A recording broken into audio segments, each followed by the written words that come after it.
اچھا، خوف اور امید جو آج دو موضوعات ہیں ہمارے پاس، یہ مومن کی ایسی علامت میں سے ہیں کہ حدیث میں ہے کہ اگر مومن کے دل کے دو ٹکڑے کیے جائیں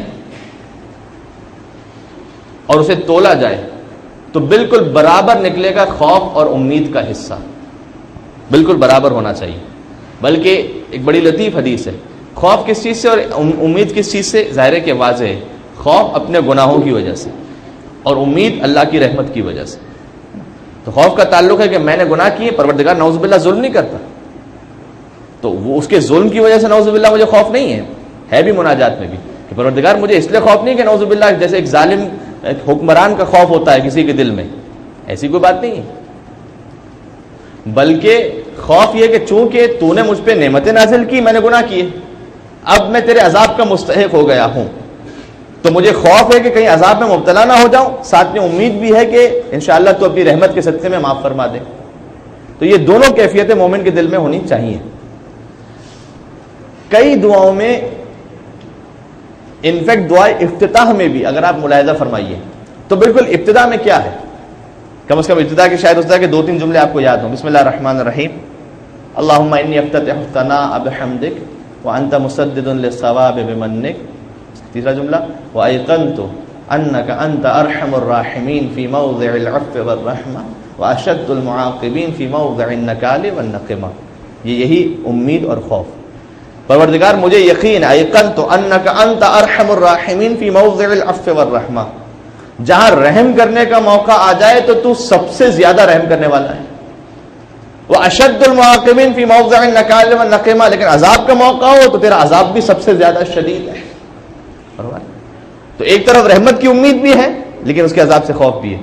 حدیث میں ہے، ملاحظہ فرمائیے گا کہ اگر خوف اور رحمت کی کیفیت کیسے ہونی چاہیے، اگر پوری دنیا میں یہ اعلان کر دیا جائے، حدیث معصوم کا مفہوم گزارش کر رہا ہوں کہ سب کے سب جہنم میں جائیں گے، صرف ایک اللہ اسے جنت میں بھیجے گا، ایک انسان کو، فرض کیجئے ایسا اعلان ہو جائے، امام نے فرمایا کہ تمہارے دل میں رحمت کی وہ امید ہو کہ شاید وہ ایک میں ہی ہوں گا، شاید اللہ مجھے ہی اپنی رحمت سے انشاءاللہ بھیج دے گا جنت میں۔ اور دوسری جانب خوف بھی ایسا، امام معصوم نے فرمایا کہ اگر یہ اعلان ہو جائے کہ سب کے سب جنت میں جائیں گے، صرف ایک بد نصیب ایسا ہے جو جہنم میں جائے گا، تو تمہارے دل میں ایسا خوف ہو کہ کہیں وہ میں ہی تو نہیں ہوں، کہ ساری دنیا جنت میں چلی جائے، میں ہی اکیلا جہنم میں چلا جاؤں۔ تو یہ مشکل کام ہے، اتنا آسان نہیں ہے۔ یہ دونوں کیفیتوں کو ایک ساتھ جمع کرنا جناب امیر کے لیے ان کے معجزات میں سے کہ جامع الازداد، مولا علی علیہ السلام میں متضاد صفات آپس میں جمع تھیں، ایک ہی علی ہیں لیکن اتنے رحم دل کہ یتیم کی آنکھوں میں آنسو دیکھیں تو علی برداشت نہ کر پائیں، اتنا نرم دل، اور شجاعت کا وہ عالم کہ ہزاروں کا لشکر علی کے سامنے آ جائے تو لشکر کے قدم اکھڑ جائے اور علی کے قدم ثابت قدم رہ جائیں۔ تو ایک طرف عام طور پر ہوتا کیا ہے کہ جس کا دل سخت ہوتا ہے وہ مثال کے طور پر ہوتا ہے کہ یتیم کو دیکھ کر، باقی کسی اور کو دیکھ کر اس پہ اثر نہ پڑتا ہو، اتنا اس کا دل سخت ہو گیا ہوتا ہے نا، ایسا جو آپ لوگ بدماش ٹائپ کے لوگ ہوتے ہیں۔ اچھا، دوسری طرف سے جو دوسرے قسم کے افراد ہوتے ہیں وہ ہو سکتا ہے کہ جہاد کے معاملے میں پیچھے ہوں، جو چیریٹی کے معاملے میں آگے ہے وہ جہاد کے معاملے میں اس کا دل نرم ہے۔ آپ ملاحظہ فرمائیے، میدان جنگ میں مجاہد بن کر جانا اور مسجد میں نمازی بن کر آنا، بظاہر کیفیتوں میں بڑا فرق ہے، اس لیے کہ مسجد میں انسان اللہ کے سامنے آتا ہے تو شانے جھکا کر آتا ہے، دل میں تواضع رکھ کر آتا ہے، خوف خدا کے ساتھ آتا ہے، اور مجاہد بن کر جب میدان جنگ میں جاتا ہے تو ہمت و جرأت و شجاعت کے ساتھ جاتا ہے۔ اب آپ دیکھیے کتنی متضاد صفات ایک ساتھ جناب امیر میں جمع ہو گئی کہ اگر میدان جنگ کا مجاہد دیکھنا ہو اور دوسری جانب، اچھا اس کو ساتھ میں ایک اور چیز کا اضافہ کر دیجئے، ابھی تو یہ دو چیزیں میں نے بیان کی، مسجد اور میدان جنگ، ساتھ میں ایک اور چیز علم۔ اگر کوئی انسان بہت بڑا بہادر ہو نا، جنگجو، عام طور پر ہم نے دیکھا ہے کہ وہ جاہل قسم کے لوگ ہوتے ہیں، علم وغیرہ نہیں ہوتا ان کے پاس اتنا۔ یہ جتنے بھی دنیا میں یہ جو بادشاہ گزرے نا، اورنگزیب اور اکبر، ہلاکو خان، پتہ نہیں ایسے ان کو تو شجاع کہنا بھی غلط ہے، لوگ سفاک تھے، درندے تھے، لیکن علم کا کوئی ایک جملہ ایسا کہ جو دنیا کے کام آ سکے، ایک جملہ بھی انہوں نے نہیں دیا۔ دوسری جانب جو بڑے بڑے علماء گزرے ہیں، اب میں ان اسلامی طور پر اس حوالے سے ڈسکس نہیں کرنا چاہ رہا، لیکن ہم دیکھیں بڑے بڑے فلسفی گزرے، بڑے بڑے سائنٹسٹ گزرے، آئنسٹائن ہے، ایڈیسن ہے، انہوں نے علم کے حوالے سے دنیا کو کچھ نہ کچھ دیا ہے، لیکن میدان جنگ میں کوئی کارنامہ انجام نہیں دیا۔ تو جو علم کے میدان میں آگے ہوتے ہیں عام طور پر وہ جہاد کے میدان میں عام طور پر پیچھے ہوتے ہیں، اور جو جہاد کے میدان میں آگے ہوتے ہیں وہ عام طور پر علم کے میدان میں پیچھے ہوتے ہیں۔ یہ عام طور پر دنیا میں دستور رہا ہے، اس لیے کہ اللہ کچھ صفات کچھ کو عطا کرتا ہے، کچھ صفات کچھ کو عطا کرتا ہے۔ لیکن امیر المومنین کے حوالے سے آپ ملاحظہ فرمائیے کہ علم کا میدان اور جہاد کا میدان، اور دونوں کی گواہی دو دروازوں نے دی ہے کہ اگر علم کا میدان ہو تو علی باب مدینۃ العلم قرار پائے، اور شجاعت کا میدان ہو تو خیبر کا اکھڑا ہوا در علی کے ہاتھ میں نظر آئے۔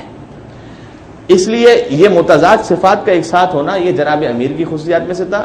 پروردگار چاہتا ہے کہ مومن اپنے لیول اور اپنے سٹیٹس پر یہ خوف اور امید کی دو الگ الگ خصوصیتوں کو ایک ساتھ رکھے دل میں۔ شیطان کیوں مارا گیا تھا؟ شیطان اس کے دل میں غرور تھا۔ غرور کس بات کا تھا؟ روایت میں ملتا ہے کہ پروردگار عالم نے انسانوں کی خلقت سے ابھی پہلے کی بات ہے، اعلان کیا پہلے آسمان پر کہ کوئی ایک انسان ایسا ہے جو میری بارگاہ سے نکال دیا جائے گا اور قیامت تک کے لیے ملعون قرار پائے گا۔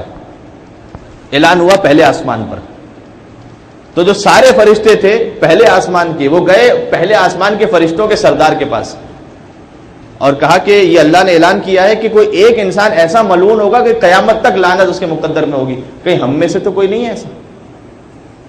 تو جو سردار تھا پہلے آسمان پر فرشتوں کا، وہ گھبرا گیا اور اس نے کہا کہ تم اپنے بارے میں پوچھنے ہو، مجھے تو اپنی فکر لگی ہوئی کہ کہیں میں تو نہیں ہوں کہ میں ہی خدا نخواستہ ملعون قرار پا جاؤں۔ تو اب وہ تو پہلے آسمان کا سردار تھا، وہ گیا دوسرے آسمان پر اور اس نے وہاں پر یہ سوال کیا کہ کیا تم میں سے کسی کے پاس اتنا علم اور اتنی سمجھ ہے کہ جو بتلا سکے کہ اللہ کس کو ملعون قرار دینے والا ہے؟ کہ ہم میں سے تو کوئی نہیں وہ۔ تو جب دوسرے آسمان کے فرشتوں کو پتہ چلا تو وہ اپنے سردار کے پاس گئے اور ان کے سردار نے بھی یہی کہا کہ تم نے تو اپنے بارے میں پوچھا، میں تو اپنے بارے میں فکر مند ہو گیا کہ کہیں میں نہ ہوں وہ۔ دیکھیں وہ خوف کی منزل کہ ایک ہے لاکھوں اور کروڑوں فرشتوں میں سے، اللہ نے کہا ایک ہے کہ ایسا جو ملعون بننے والا ہے، سب کو فکر ہوئی ہم تو نہیں ہے وہ۔ یہاں آپ سینکڑوں عذاب جہنم کے آیتیں سناتے رہے، کہتے ہیں مولانا وہ تو کسی اور کے بارے میں، یہ آپ غلط مجمع کو سنا رہے ہیں۔ ارے تو قرآن آپ کے بارے میں نازل نہیں ہوا کیا؟ جناب امیر کا کلام آپ کے لیے نہیں ہے کیا نہج البلاغہ کا؟ وہاں ایک اللہ نے کہا کروڑوں فرشتوں میں سے ایک ایسا جو ملعون ہوگا ان میں رہنے والوں میں سے۔ دوسرے آسمان والا تیسرے آسمان کے پاس پہنچا، تیسرے آسمان والا چوتھے آسمان والے کے پاس، سب گھبرائے ہوئے۔ اب جب چھٹے آسمان تک خبر پہنچی، چھٹے آسمان والا ساتویں آسمان سب سے بلند آسمان، وہاں پر پہنچا اور کہا کہ کوئی ایک ایسا ہے جسے اللہ ملعون قرار دے گا۔ اور جتنے ملائکہ تھے انہوں نے کہا کہ ایسا نہ ہو کہ ہم میں سے کوئی ہو، اللہ سے معافی طلب کرو۔ ابلیس بھی وہیں پر تھا، ابلیس جن ہے، فرشتہ نہیں ہے وہ، لیکن اتنی عبادت کی تھی کہ اللہ نے فرشتوں کے ساتھ رکھ دیا تھا اسے، ٹھیک ہے۔ ابلیس نے کہا کہ تم جیسے فکر مند ہونا ہے وہ ہوتا رہے، میں نے تو اتنی عبادت کی ہے کہ میں تو نہیں ہوں کم از کم، میں نے تو ہزاروں سال عبادت کی، میں تو نہیں ہوں کم از کم، تم میں سے وہ جو فکر جو ٹھیک ہے۔ اچھا اب یہ کیا آ گیا؟ یہ خوف نکل گیا، غرور آ گیا۔ پروردگار نے جو آدم کے سامنے جھکایا ہے ابلیس کو، کیا ضرورت تھی اللہ کو؟ سوال ہے، اللہ کو کیا مزہ آ رہا تھا کہ ابلیس آدم کے سامنے جھکے؟ اچھا اللہ کو کیا لطف آتا ہے کہ آپ اللہ کے سامنے جھکیں؟ ہمارا اللہ کے سامنے جھکنا کہ اللہ کی خدائی کو بڑھا دیتا ہے؟ نعوذ باللہ، کچھ نہیں ہوتا۔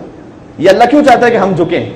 اس لیے کہ پروردگار چاہتا ہے کہ یہ جب اللہ کے سامنے دل جھکے گا کہ دنیا کے ہر بت سے اور ہر غلامی سے آزاد ہو کر ایک کے سامنے سجدہ کرے گا انسان، دل آزاد رہے گا۔ یہ بہت بڑی بات ہے اگر واقعا کوئی اس منزل تک پہنچ جائے۔ جناب علامہ اقبال علیہ رحمٰن نے جو اپنی نظم میں کہا تھا، مشہور جو نظم ہے کہ کبھی اے حقیقت منتظر تو نظر آ لباس مجاز میں، کہ ہزاروں سجدے تڑپ رہے ہیں تیری جبین نیاز میں۔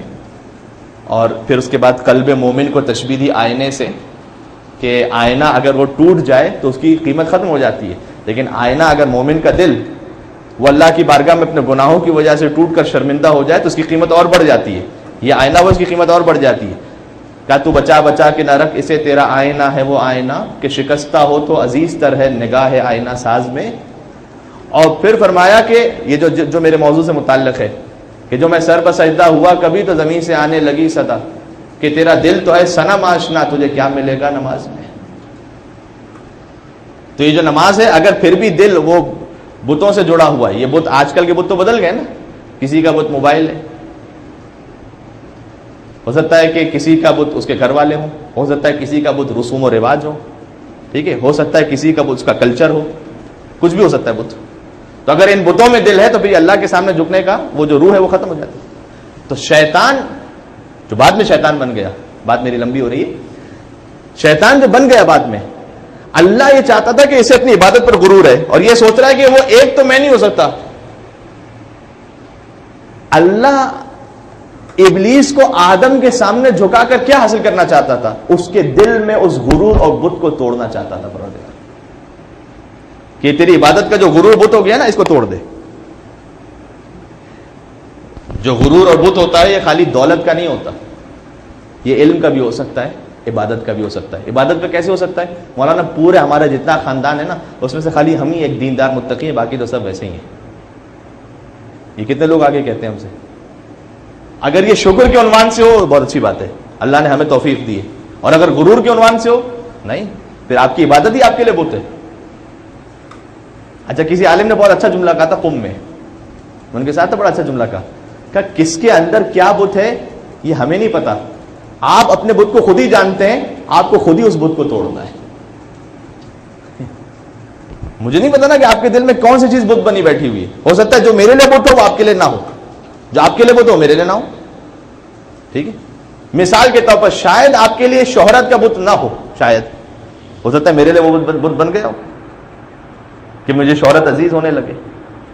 ٹھیک، تو مجھے اپنے بت کو توڑنا ہے، آپ کو اپنے بت کو توڑنا ہے. اور ہمارے اللہ نے کہا کہ آدم کے سامنے جھک جا، تیرا بت عبادت کا جو بت تو نے اپنے دل میں بنایا ہوا ہے نا وہ ٹوٹ جائے گا. اب تو جھک گیا، کسی کے سامنے جھکا تو. پروردگار اسے مٹی سے پیدا کیا، مجھے آگ سے پیدا کیا، یعنی اس کا مطلب یہ کہ بت باقی رہ گیا، اب قیامت تک ملعون ہو گیا. کیوں؟ اس لیے کہ اپنے بارے میں سمجھا تھا کہ سب تو عذاب میں مبتلا ہو سکتے ہیں، میں نہیں ہو سکتا. یہ سوچ دماغ سے نکال دیجیے گا، پہلی بات. دوسری طرف سے دوسری بات بھی ہے کہ اللہ کی رحمت کی امید بھی رکھیے گا. کتنی رحمت کی امید؟ روایت میں ہے کہ جب ایک گناہگار کو لے جایا جا رہا ہوگا نا جہنم کی طرف، وہ جو بارگاہ پروردگار، وہ جلالت، اس بارگاہ میں وہ پلٹ کر دیکھے گا. اللہ کی آواز آئے گی کہ تو نے پلٹ کر کیوں دیکھا مجھے؟ وہ کہے گا پروردگار میں گناہگار تھا لیکن مجھے تیری رحمت کی بھی امید تھی. اللہ کہے گا تو نے اس وقت میری رحمت کو پکارا، جا میں نے تجھے معاف کیا. دوسری طرف ایسی رحمت کا عالم بھی ہے. حدیث میں 2-3 حدیثیں اتنی خوبصورت ہیں. اچھا حدیثیں تو بہت ہیں لیکن میرے پاس وقت نہیں ہے اس لیے میں چھوٹی چھوٹی مختصر سناؤں. اگر ایک شخص دنیا میں ہر کام کرنے سے پہلے بسم اللہ کہنے کا عادی ہو، تاکید ہے نا، جو اچھا کام شروع کیجئے، بلکہ اب کوئی بھی کام، کھانا کھا رہے ہیں بسم اللہ کہیے، بلکہ بعض علماء نے تو یوں بھی استحباب لکھا ہے کہ اگر کھانا الگ الگ کھا رہے ہیں تو بھی بسم اللہ کہیے. آپ نے بریانی کھائی بسم اللہ کہا، اس کے بعد قورمہ کھایا پھر بسم اللہ کہا. ٹھیک ہے، یہ اگر بسم اللہ کہنے کی عادت ہو، آپ نے گاڑی چلائی بسم اللہ کہا، آپ گھر سے نکلے بسم اللہ کہا، ہر کام میں بسم اللہ آپ نے کہا، بسم اللہ الرحمن الرحیم. اگر کسی کی عادت ہو، اس کا فائدہ کیا ہوگا؟ جب قیامت میں نامہ اعمال اسے دیا جائے گا نا، اور کہا جائے گا کھول، اللہ اکبر، تو کہے گا بسم اللہ، اس کی وہ عادت تھی نا بسم اللہ الرحمن الرحیم. یہ بھی ایک بحث ہے پوری. جو ہماری دنیا میں عادت ہے وہی وہاں پر باقی رہنے والی ہے. قرآن کریم میں ایک آیت ہے، اللہ مشرکوں سے پوچھے گا کہ تم نے کیوں شرک کیا تھا؟ وہ کہیں گے وما کننا مشرکین، ہم تو مشرک تھے ہی نہیں. تو علامہ طباطبائی نے لکھا ہے وہاں پر کہ وہاں اللہ کی وہ جلالت، جہنم کے وہ منظر، پل صراط، سب کچھ. تو یہاں پر بھی آ کے اللہ کے سامنے مکر گیا یہ کہ میں تو مشرک تھا ہی نہیں، تو نے مجھے غلط پکڑا ہے. یہ کیوں ہے؟ کہ اس لیے کہ جو دنیا میں جھوٹ بولنے کا عادی تھا، قیامت میں بھی جا کے جھوٹ بولے گا کہ میں تو مشرک نہیں تھا. جو یہاں عادت ہے وہ وہیں پر عادت ہے. تو یہاں عادت تھی بسم اللہ کہنے کی، وہیں پر بھی بسم اللہ کہا. جیسے بسم اللہ کہا نا، اس نے نامہ اعمال کھولا تو وہ گناہگار تھا. پروردگار اس سے کہے گا کہ میں تیری تقدیر میں جہنم ہے اس لیے کہ تو گناہگار ہے، تیرے گناہ بہت زیادہ ہے. لیکن تو نے اس وقت میری رحمت کو یاد کیا اور نامہ اعمال کھولتے ہوئے کہا بسم اللہ الرحمن الرحیم، میں نے اس رحمت کے صدقے میں تجھے معاف کیا. اس طرح رحمت کا یہ عالم بھی ہے.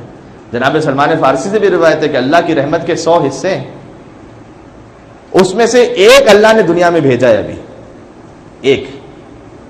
یعنی یہ ماں کے دل میں اپنے اولاد کے لیے محبت ہے نا، اللہ کی رحمت کے اس ایک حصے کا صدقہ ہے. دنیا میں جتنی رحمتیں اور محبتیں اس ایک رحمت کے حصے کا صدقہ ہے. تو 99 کا کیا کرنا ہے پھر؟ جناب سلمان فارسی نے روایت فرمائی، کہا کہ 99 جب اللہ میدان محشر میں جمع کرے گا نا انسانوں کو، تو اپنی اس ایک رحمت کو 99 سے ملا کر 100 کر دے گا.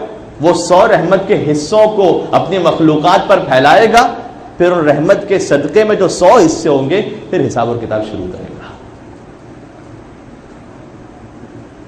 تو میں نے کچھ خوف کی روایتیں بھی شروع میں سنا تھی اور امید کی روایتیں بھی سنا لی. دونوں بیلنس ہونا چاہیے، اور یہی انسان کی ترقی کے لیے بھی ضروری ہے. ہم نے دیکھا ہے کچھ لوگ جو ایکسٹرا خوف میں مبتلا ہو جاتے ہیں، زندگی اجیرن ہو جاتی ہے. جو عبادتیں کر بھی رہے ہوتے ہیں وہ بھی ڈاؤٹ آہستہ آہستہ کر کے چھوڑ دیتے ہیں. یہ انہی میں سے ایک ہے معاملہ. اگر ایکسٹرا کسی کو تقویٰ کا ڈوز ہو جائے کہ اتنا شک وضو میں، اتنا شک غسل میں، یہ اسی خوف کی وجہ سے ہوتا ہے. یہ خوف اس میں اتنا زیادہ بڑھ گیا ہے کہ غسل جناب علی 20-20 منٹ کا ہو رہا ہے. مجھے یاد ہے ایک مرتبہ کسی نے مجھ سے نقل کیا تھا، مولانا صادق حسن صاحب قبلہ حفظہ اللہ، ان سے ان کے حوالے سے، کہ سوال جواب کی ایک نشست ہو رہی تھی، تو کسی نے ان سے سوال کیا کہ میں تو غسل کر لیتا ہوں 5 منٹ میں، میرا دوست ہے اس کا غسل جو ہے وہ 25 منٹ آدھا گھنٹہ لگتا ہے، تو آپ اسے کوئی نصیحت فرمائیے. تو انہوں نے جواب دیا کہ اسے تو بعد میں نصیحت کروں گا، آپ کو پہلے 5 منٹ میں کون سا غسل ہوتا ہے بھائی؟ اتنا کتنا پانی ضائع کر رہے ہیں. خیر حدیث میں تو معیار بڑا سخت ہے کہ وضو کے لیے 3 پاؤ اور غسل کے لیے 3 کلو. وہ تو خیر ہمارا ٹھنڈا گرم چیک کرنے میں گزر جاتا ہے. ٹھنڈا آ رہا ہے کہ گرم آ رہا ہے کہ یہ آ رہا ہے کہ وہ آ رہا ہے، جناب 3-4 کلو 8-10 کلو ادھر ادھر ہو گیا. تو یہ جو ہے نا ایکسٹرا خوف ہو جاتا ہے کسی کو کہ جناب ایسے کیسز ذاتی طور پر میں جانتا ہوں. وہ افراد کے مثلا صبح اٹھا اور ہر صبح کو اس کو شک ہے کہ مجھ پہ غسل واجب ہو گیا بلا وجہ، مجھ پہ شاید غسل واجب ہو گیا ہے، میں حالت نجاست میں آ گیا ہوں. اور حالت نجاست میں جب آ گیا وہ جوان بیچارہ، ابھی تو شادی بھی نہیں ہوئی، اور پھر وہ غسل کرنے کے لیے تشریف لے جائیں، یہ اس کی ہر رات کا معمول. یعنی ایک موقع وہ تھا کہ نماز شب تک کا پابند تھا. شیطان نے ایسا بہکایا، شیطان کبھی کسی کو جب گناہ سے نہیں بہکا سکتا نا، عبادت کے ذریعے آ کے بہکاتا ہے. عبادت میں اتنا ڈاؤٹ، اتنا دماغ میں اس کو شک پیدا کر دے گا کہ انسان جو ہے نا جھنجھلا کر آخر میں کیا ہوتا ہے، آخر میں کہتا ہے یہ سب دین وغیرہ سب بکواس ہے، نعوذ باللہ من ذالک، سب ختم. روز ہر رات شک ہوتا تھا کہ میں شاید نجس ہو گیا ہوں، مجھ پہ غسل واجب ہو گیا. غسل کرنے کے لیے جب تشریف لے جائیں، اب یہ یقین ہی نہیں ہو پا رہا کہ غسل ہو بھی گیا یا نہیں ہوا. فجر کی نماز قضا ہونے تک غسل جاری رہتا تھا، یقین نہیں ہو رہا کہ میرا غسل ہو گیا ہے. فجر سے پہلے غسل شروع ہوا ہے اور اب تک یہ کہ شاید غسل نہیں، شاید یہ حصہ باقی رہ گیا تو شاید وہ حصہ باقی. اور وہ انسان کے جو نماز شب پڑھنے کا پابند تھا، شیطان نے اسے عبادت کے ذریعے اتنا بہکا دیا کہ پھر فجر کی نماز بھی روزانہ قضا ہو کے پڑھتا. کیوں؟ اس لیے کہ لیٹ نہیں اٹھتا تھا، اس لیے کہ غسل اتنا لمبا کرتا تھا. مولانا کیا کریں؟ کچھ لوگ سوال کرتے ہیں، اب یہ بات بہت دور تک جاری جو کہ کیمرے کے توسط سے، کیا کریں مولانا کبھی ایسے اگر کیفیت ہو جائے. دبئی میں ایک صاحب نے مجھ سے سوال کیا، میں نے کہا سمپل ایک کام کر لو، اگر آپ کا غسل 20-25 منٹ تک چل رہا ہے اور آپ کو شک پر شک ہو رہا ہے تو اپنے اوپر منت کر کے ایک چیز مان لو بھائی. منت کیا؟ اللہ کے لیے اپنے اوپر واجب کرتا ہوں کہ اگر میں نے 5 منٹ سے اوپر غسل کیا تو 5000 روپے صدقہ دوں گا. منت ٹھیک ہے نہیں؟ ٹھیک ہے بالکل منت. قربتاً اللہ نہ صحیح 5000 کے صدقے میں آپ یقیناً، میں آپ سے کہہ رہا ہوں 4 منٹ میں غسل ختم نہ ہو جائے میرا نام بدل دیجیے گا.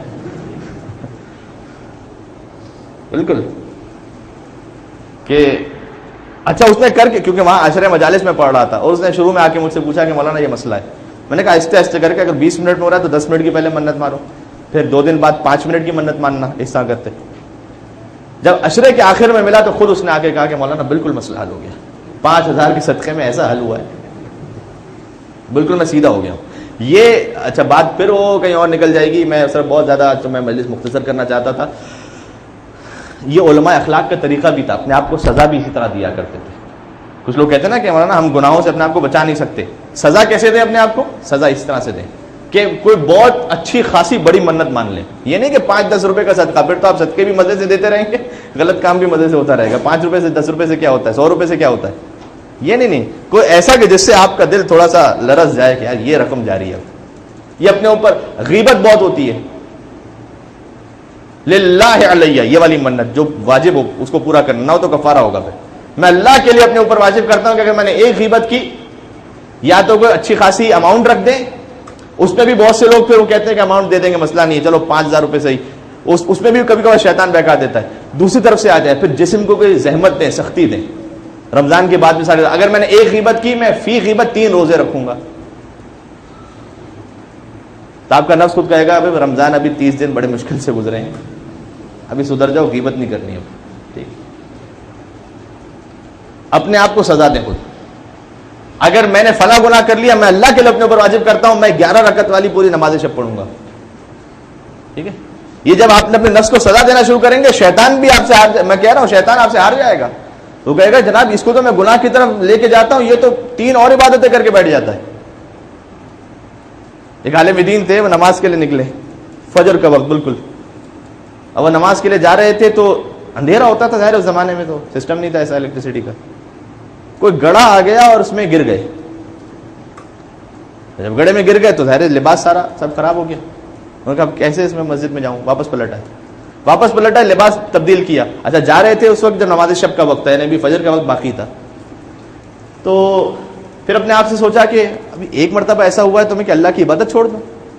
چلو لباس بدل لیا، اپنے جسم کو پاک کیا، واپس نکلے تو کہیں اور کوئی گڑھا تھا کیونکہ بارش ہوئی تھی، تو اس میں جا کے گر گئے. انہوں نے کہا کہ بھائی یہ کیا بات ہو گئی. پھر واپس تشریف لائے، یہ سچا واقعہ ہے. واپس تشریف لائے اور پھر سوچا کہ نہ جاؤں مسجد میں، آج فجر کی گھر ہی میں پڑھ لوں. پھر سوچا کہ اگر قیامت میں نامہ اعمال میرا ترازو میں تولا گیا اور یہی شاید اسی ایک فجر کی وجہ سے بچنے والا ہوا تو سب برابر ہو، نیکی اور گناہ، اور ایک فجر خالی میری زیادہ ہوتی تو میں بچ جاتا. اگر ایسا ہوا تو پھر کیا ہوگا؟ چلو ٹھیک ہے پھر چلتے ہیں. اب پھر جب جانے لگے تو راستے میں ایک شخص چراغ لے کے کھڑا ہوا تھا. انہوں نے کہا بھائی تیرا بڑا شکریہ، 2 دفعہ میں گر چکا ہوں یہاں پر، تیسری دفعہ بھی تو اللہ تجھ پہ رحمت نازل کرے. کہا نہیں، میں تو آپ کیا سمجھے، میں کون ہوں؟ کہا تو کو بہت نیک آدمی ہے، نمازی کے لیے تو راستے میں چراغ لے کے کھڑا ہوا ہے. کہا میں شیطان ہوں. کہا شیطان؟ تو تم یہاں پر میرے لیے کیوں چراغ لے کے کھڑے ہو؟ کہ میں آپ کے لیے صرف چراغ لے کے کھڑا ہوا ہوں کہ جب آپ گئے اور پہلی دفعہ گرے تو آپ جب گھر میں پہنچے اور آپ نے کہا کہ نہیں میں پھر سے ہمت کرتا ہوں، لباس پاک کیا آپ نے، پھر آ گیا. اللہ نے آسمانوں میں اعلان کیا کہ آج اس نے میری خاطر یہ جو میری خاطر قربانی دی اپنے نفس کی، تو گزشتہ دن کے جتنے اس نے گناہ کیے تھے یا کوئی غلط کام ہو گیا تھا غلطی سے جو بھی، وہ میں نے اسے معاف کیا. آپ کے ایک دن کے گناہ معاف ہو گئے. آپ واپس پہنچے پھر گر گئے تو اللہ نے اعلان کیا کہ جب آپ واپس پلٹ کر گرنے کے بعد گھر پر گئے، واپس لباس صحیح کر کے آئے، کہ اب ایک دن کی بات نہیں ہے، اس کے جتنے سارے گزشتہ گناہ تھے نا سب میں نے معاف کیا ہے. جب آپ تیسری مرتبہ آئے تو مجھے ڈر ہوا کہ اب گر گئے نا، تو اللہ کہے گا کہ اگلے گناہ بھی میں نے معاف کی. اس لیے میں کھڑا ہوں یہاں پر چراغ لے کر کے، پھر زندگی بھر بھی محنت کرتا رہوں گا، کوئی فائدہ نہیں ہوگا. 3 دفعہ گر کے اٹھ کے اللہ یہ بھی رہے میں دیکھے اللہ کا. ٹھیک ہے، تو اتنا رہی. تو دونوں کیفیتیں اپنے اندر اس کو رکھیے کہ ذرہ برابر بھی گناہ ہو جائے کوئی چھوٹا نہ سمجھیں اسے کہ میں نے اپنے رب کی معصیت کی، بہت بڑا گناہ ہو گیا ہے، غلط ہو گیا. دوسری طرف سے اگر انسان کی زندگی گناہوں میں بھی گزری ہے، کہیں اللہ کی رحمت مجھ سے زیادہ بڑی ہے، میرے گناہ سے زیادہ بڑی ہے، اللہ مجھے معاف کر دے گا. تو یہ کیفیتیں اللہ ہمیں توفیق دے کہ ہم اپنے دلوں میں رکھ سکیں.